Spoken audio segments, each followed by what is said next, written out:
that this is a mission. We're trying to save lives in this community because healthcare is untenable. It's murdering people. People are dying. They're suffering unnecessarily. We need your help. We don't sell plants or vases or letter Ds or pictures. We don't sell any of that. We sell mission here. We only sell mission here.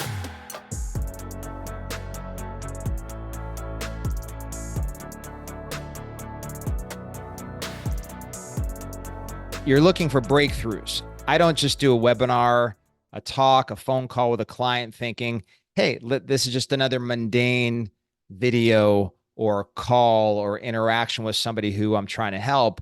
Everything to me is about changing the world. It's the only reason I still work, is that we've got to make a profound difference in society, in the lives of billions of people, all for a better planet, not because we're just trying to get through the grind of a day. And that's something hopefully all of you are keeping in mind, that every interaction with a patient is a moment where God is watching, where everything's on the line, and we never forget that these people matter. They matter to their families. They matter to God. They matter to the purpose they're here to fulfill, that there's an importance to every interaction, that we're in a moment in a way that there's this valence, there's this power, there's this essence that's going on that makes an impact, that shifts and moves mountains because of our awareness that God put us here to be world changers. I want to talk about the chains that some of us are still carrying around that are rattling behind us because of the fact that there are these cultural problems. There's these issues within chiropractic where we were carrying things around that are poison in this profession, and it's been going on for years and years and years. In fact, probably a century or more. And a lot of this stuff is a literal assassination attempt on your career. And it's not the fault of chiropractic in general. There's nothing wrong with the chiropractic principle. There's nothing inherently wrong as a profession. Certainly the tools we provide, the care that we utilize in our clinics is powerful and leading edge. But there's ways we do things that got picked up or been just around for 50, 60 years, that the people that have now died and gone to heaven who invented them probably would be shocked if they came back to say, wait, you still do it that way? I came up with that in my garage 80 years ago. I didn't think that would be what you're still doing. But I've not met a lot of professions or a lot of people within any professional arena of any kind where we hold on to old things for so long, despite the fact that the world evolves and careers and technologies, professions innovate, that things are supposed to get better, not stay the same. And so a couple of examples of that for hiring. So when I went and got my master's in IO psychology, you actually go through several months of learning the hiring process, because the hiring process in a bigger company is critical.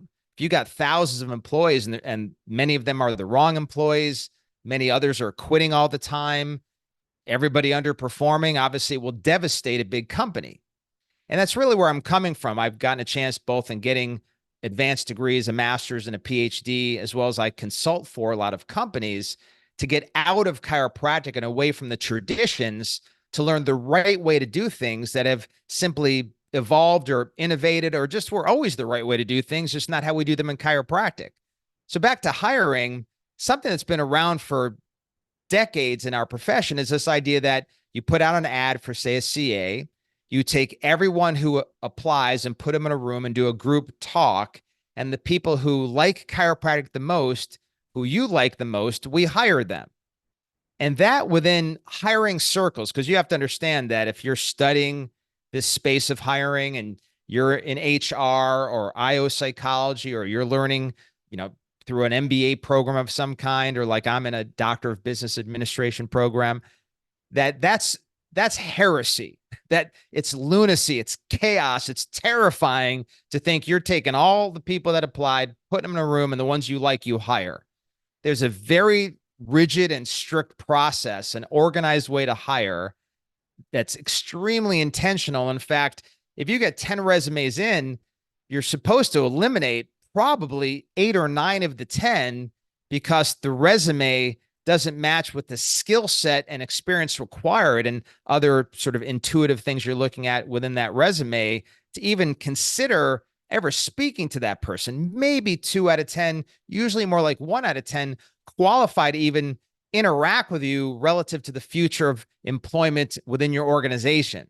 Never mind the other steps. There's at least 3 other steps beyond the resume that if they fail even one of them, they're not a candidate. Forget anybody you speak to or consider. They're just not a candidate. Doesn't matter if you like them until the end. The very last criteria is that they're a cultural fit where you like them and they love chiropractic and it looks like we're going to be able to get along and they're passionate and behind the mission that we have here in our business. But that's one of many criteria, not the only criteria. Another thing that you see, again, one last one of these examples, these things bother me a bit, as you can tell, that have been hanging around in chiropractic, is this idea that the only thing a person needs is a chiropractic adjustment. There's other needs. There's air that has to come into my lungs and my body. I need oxygen to survive. There are nutrients that I need. And the fact that somebody would say, listen, if you do anything besides just adjust somebody, you're a bad person. I mean, first of all, again, there's a traditional norm in the profession that you're actually a bad person. I don't like you because there's a bottle of vitamin C and a cervical pillow in your clinic. We'll never speak again. You know, just that alone, what an awful thing for our profession as we try to go out there and change the world, to have all this division based on vitamin C and a cervical pillow and maybe a different technique that you have. That, you know, that's certainly part of the issue. But also for me, I'm trying to keep people out of medicine.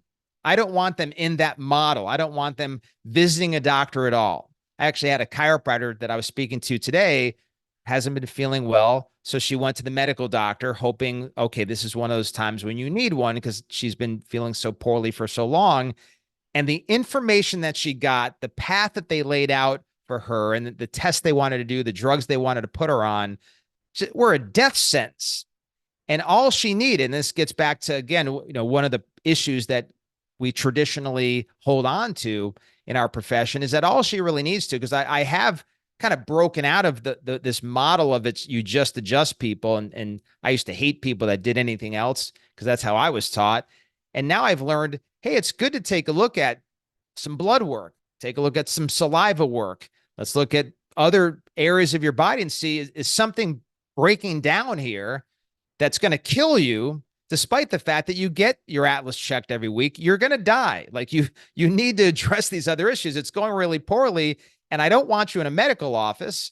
So where else are you going to go? You got to go to somebody who understands chiropractic principles, understands how the body works, knows how to work with innate and with the body's intelligence and how the body actually functions, so that we're building health, so that you don't end up like a lot of doctors, really, really sick and dying early. So chiropractors, you may not realize, don't live longer and aren't healthier than medical doctors, simply because we are not necessarily looking into important areas of our life that are required to look into if you want to be healthy and live a really long time. And a lot of it is just stubborn ignorance. I think of it this way. If BJ Palmer came back and said, I'm glad you guys still read the green books, they're absolute principles that every chiropractor needs to master, but is that all you're still looking at? I wrote those things 100 years ago. That's still the foundation of your knowledge of chiropractic and the human body. I would have thought things would have evolved radically by now, because he would have written, if he was still alive, another 150 books. He would have done another 100 years of research, and things would have evolved radically from where they are from when he died. So I think he'd be shocked, because I have read all the green books and it's all I read for many, many years, and I love them still, but we have to keep growing and learning. So that's going to bring me into what the purpose of this video is today, which is training on retention. So the reason I went down the rabbit trail that I did is the fact that when you get into real business studies, we look at something called the customer lifetime value, the CLV. So as a patient walks in the door, I'm thinking, okay, what's the value over the next 5 to 10 years? Not just some treatment plan that will get them in and out of here in a short period of time. So on the real bad end, of the way some chiropractors might practice is I don't put them on a plan at all. You have some sort of pain or symptom. I let you know why what I do here is good for you and can help that. And then you come in as you desire, as seems necessary, obviously until you're feeling better. And then I might at some point recommend that you stay on some sort of maintenance plan, or you may just come back as you feel is needed when you hurt again. So that's on the real extreme far left end. And it's an egregious error in any business, certainly in health, where that does not match up even remotely with what gets somebody well or keeps them well. So then there might be somebody who does put them on a plan. So that's much better. I would call that leadership. So we are trained to know here's what we've found that's truly wrong with you, particularly in terms of subluxation, and what we need to do to correct it and maintain that. So I'm going to put you on a plan to actually correct the problem. And so at least that person sort of in the middle here is doing some wellness leadership. I always say we're not in the bone moving business. We're in the people moving business. We lead them towards wellness. Well, a plan leads them towards getting better than they were when they came in. And that's just how things work. There's nothing when it comes to health that doesn't require a plan. You come in, you assess somebody, there's a certain state of well-being through the skills and technology you've learned. Here's a plan to bring them from where they were to a better place. And that's the plan we put them on. And it's a better way to take a look at that patient that walks in and consider them in terms of a CLV. I've got a person who, if my plan's $2,000, then that's the CLV. If all they ever get is that plan is $2,000. In the first case, God knows what the CLV is. It could be $40 or $80. It's whenever they quit. And that's it. And that's a bad business model. I would never invest in a business that had that model. Like, people come in and we see what happens. And sometimes it's $40 and sometimes it's 80. And for some people, they really buy in somehow and they like us and they like the results and they stick around for a while. And that could be 1,000, 2,000 or thousands of dollars. We just don't know. There's a great business. Who's going to ever invest in that? And I always think of it that way. So if I walk up to a billionaire and say, would you invest in my company?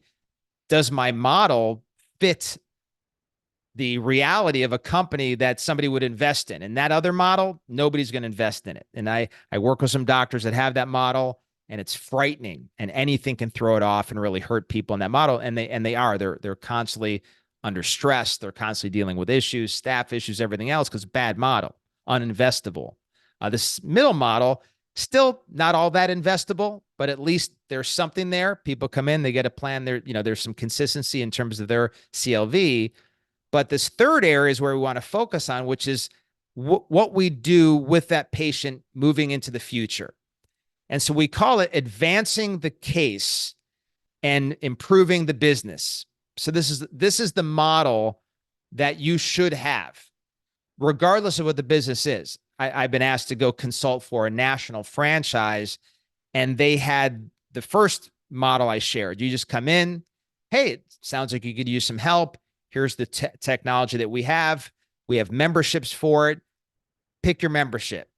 So there's no rhyme or reason to where this person ends up in terms of CLV. It's uninvestable and it's losing money, and they need a harsh turnaround. And what I'm talking to them about is getting not just to plan B here, but again, the right model, which is what we're getting into right now.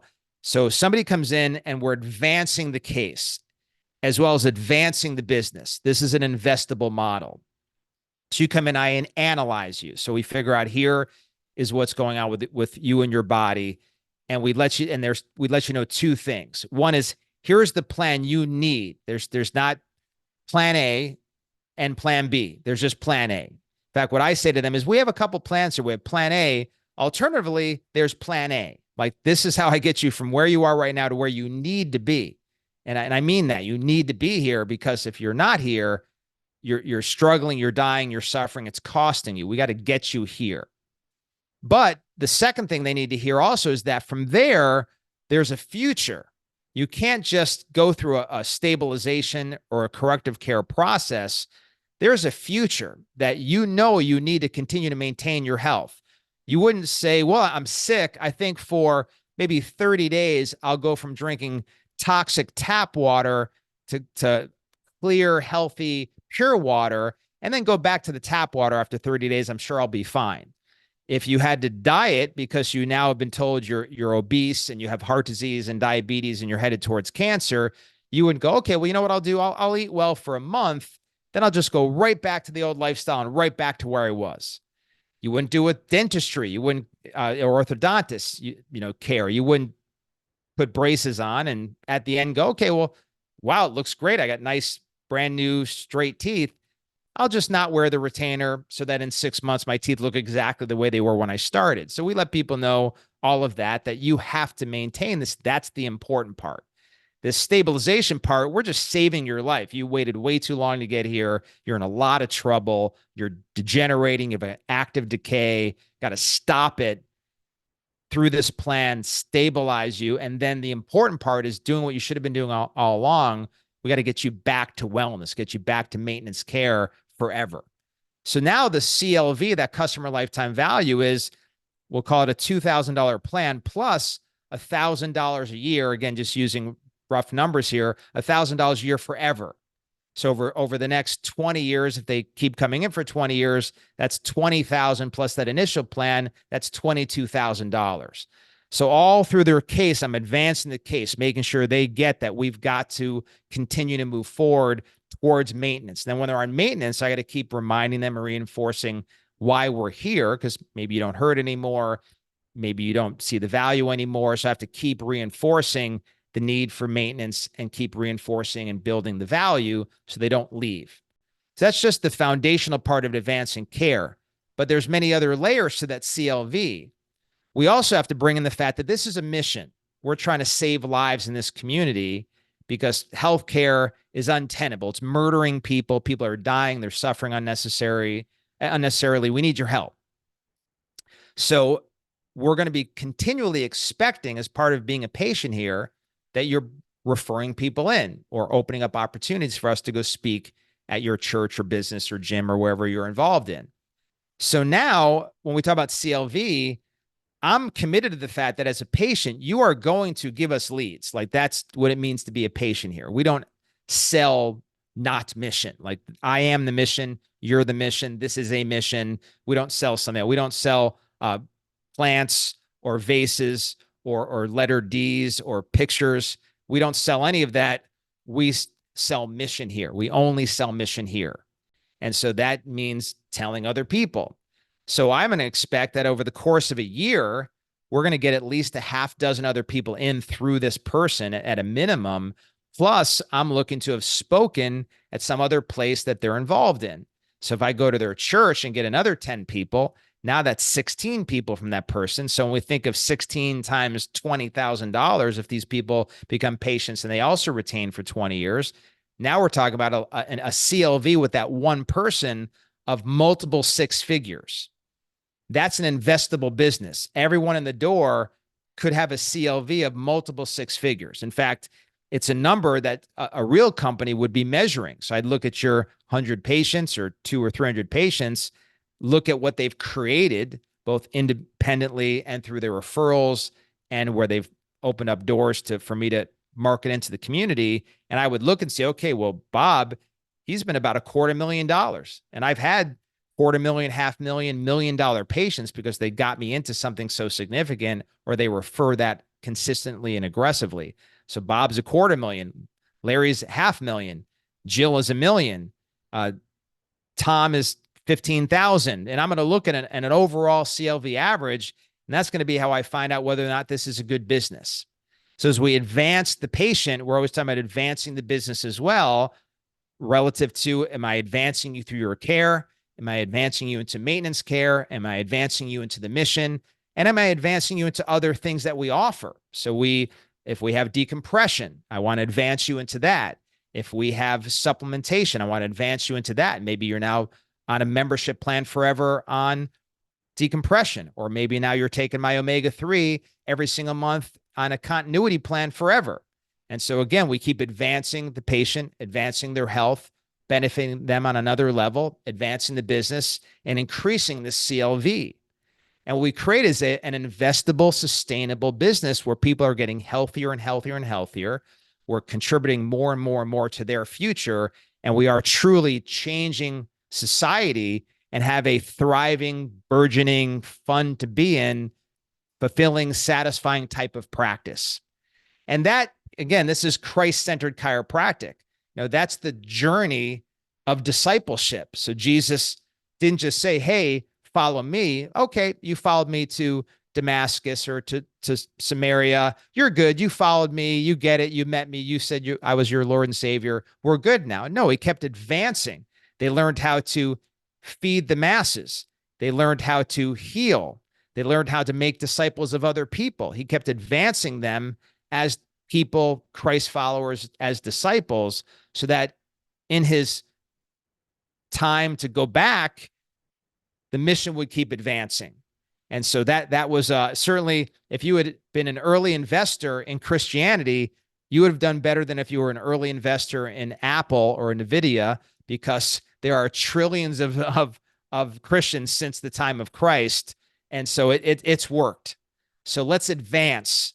My to-do list that I keep in my computer that I fill out every day with all my activities for the day of the week by category is actually called Advance. So now it's Advance March 24. And that's the file, because we're always advancing as individuals, advancing our patients, advancing our teams, advancing our practices, and also advancing our relationship with Christ and who we are in him. Hopefully this helped to shift the mindset, help you advance. Don't get stuck 50, 100 years ago in traditions. Innovate, be avant-garde, advance on behalf of Christ, this planet, your patients, your family, and all that you've been called to do. Because with God, remember, all things are possible. And also, remember who you are.